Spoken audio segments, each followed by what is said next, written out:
And then T1 and Paper Rex as well. I think obviously Paper Rex's addition was the latest news. Something coming over from the Japanese Challenger League and now joining Paper Rex as another amazing fragger. I mean, he's sometimes putting up like 30, 40 bombs in a best of 3, so that should be insane. Also, Intro coming into T1.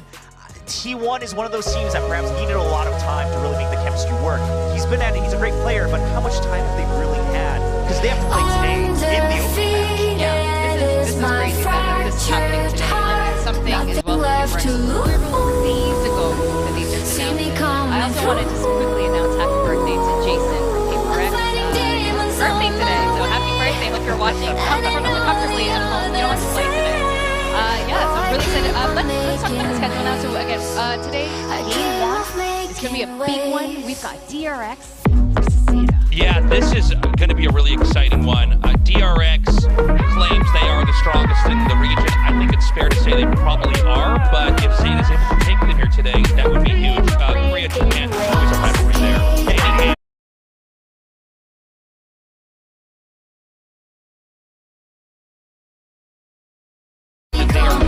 show that they are still the best, still the most dominant, and still deserve the most respect. But Zeta's looking strong, taking this very seriously. They've been reflecting a lot of how they can improve their play, and it should be a really exciting match. Yeah, and then on top of that, again, globally sports and T1, two teams that I think when you look at the individual roster, everyone's been excited about, but they have a lot of chemistry. But hey, for all of our APAC fans, I mean, tomorrow's a big APAC day, right? You've got Paper Rex playing in CMM, and then T1 versus Team Secret.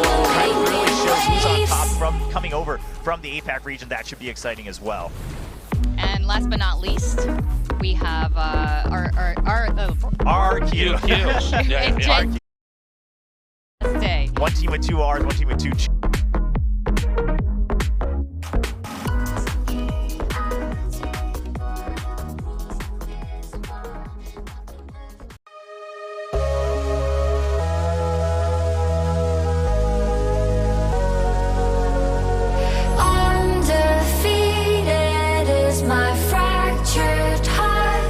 left to lose.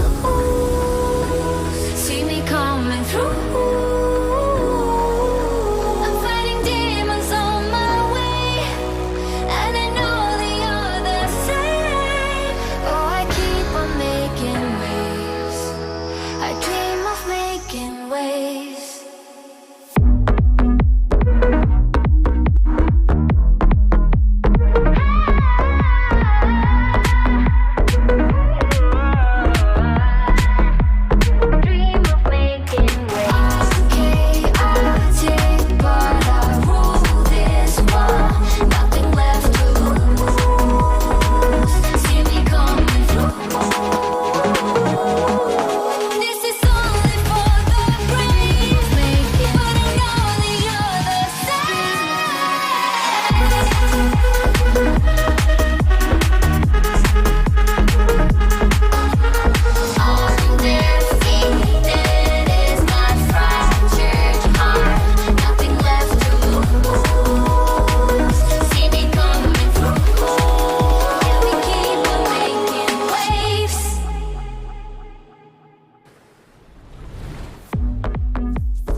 to lose. See me coming through. I'm fighting demons on my way, and I know the other side. Oh, I keep on making waves. I dream of making You waves. guys want to do a quick intro for the fans? Hello, I'm Achilles. That's it. All I got. You are Achilles. I am a paper thin, I think. Okay. Yeah, we just finished you there in Brazil. Let's hear your side first.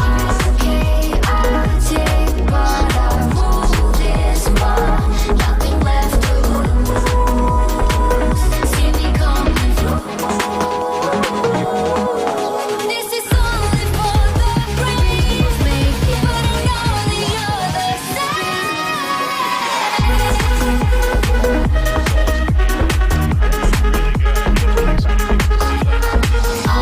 Undefeated is my fractured heart. Nothing left to lose. See me coming through. We keep on making waves. Season, this whole year. Yeah, I think there was a lot of surprises as far as like teams that we kind of expected to be a bit weaker, especially from Pacific, just because there's a lot of new things.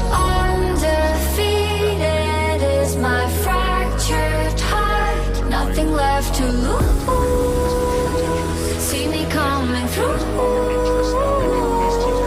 I'm fighting demons on my way, and I know the other side. Oh, I keep on making waves.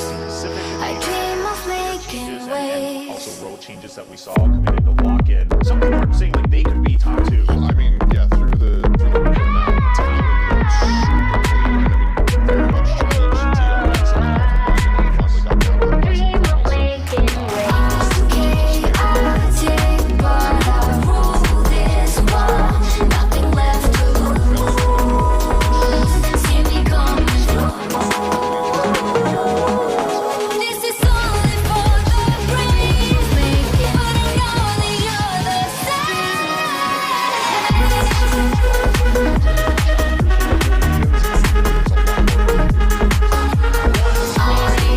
Undefeated is my fractured heart. Nothing left to lose. See me coming through. We keep on making waves. play on, very jet-specific maps, and then you flip Garnets in for maps like Fracture, like, Lotus and whatnot, where you really want to have that race split as well. I could see that kind of being a bit of a rotation, but it really will come down to how much it adjusts the playstyle the rest of the team. So let's just jump all over the place, right? Soldown and Detonation focused me. So I got to cast Sergeyev on the green side this time around.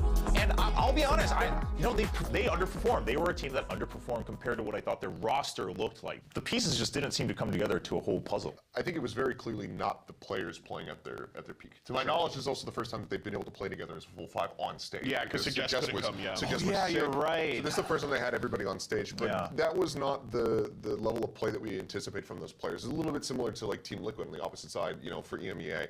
Like there's clearly talent on this roster. I just think that it's going to take a little bit more time to have it really all come together. So I'm hopeful that they'll be able to improve before the start of the league. Okay, let's have you guys pick one of the teams that you want to talk about the most. That's not DRX.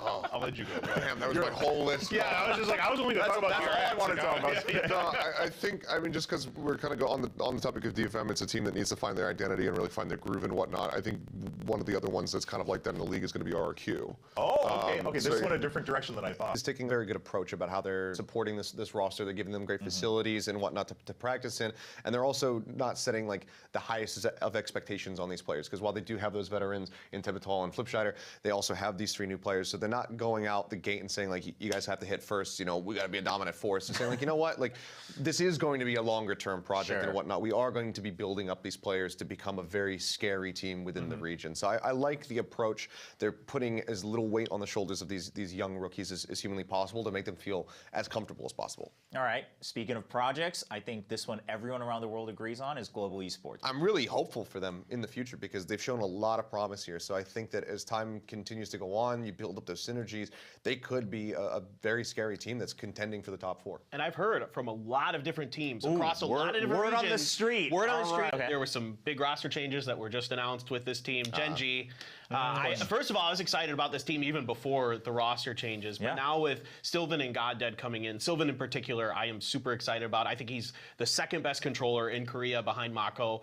Just an unbelievable talent. He's so clutch. He's got a lot of those same kind of characteristics that some of the best controllers in the world have, where he's cagey, he's smart, and he's also reliable as a guy who you can have as not just a side anchor, but who can come in and win you rounds when things look bad. So I'm really excited about this. I was very excited about them. I think TS is doing a wonderful job.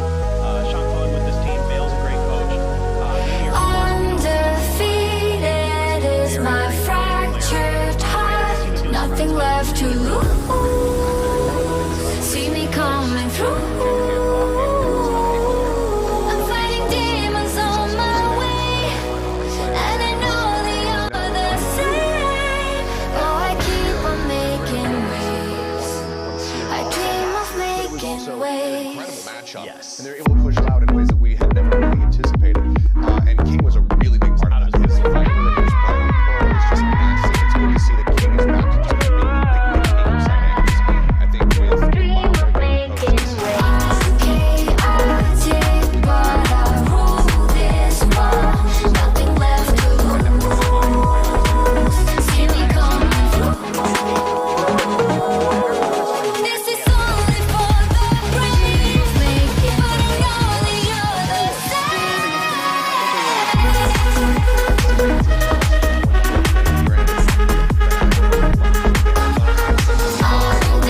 Undefeated is my fractured heart. Nothing left to lose. See me coming through. We keep on making waves. Consistency from them.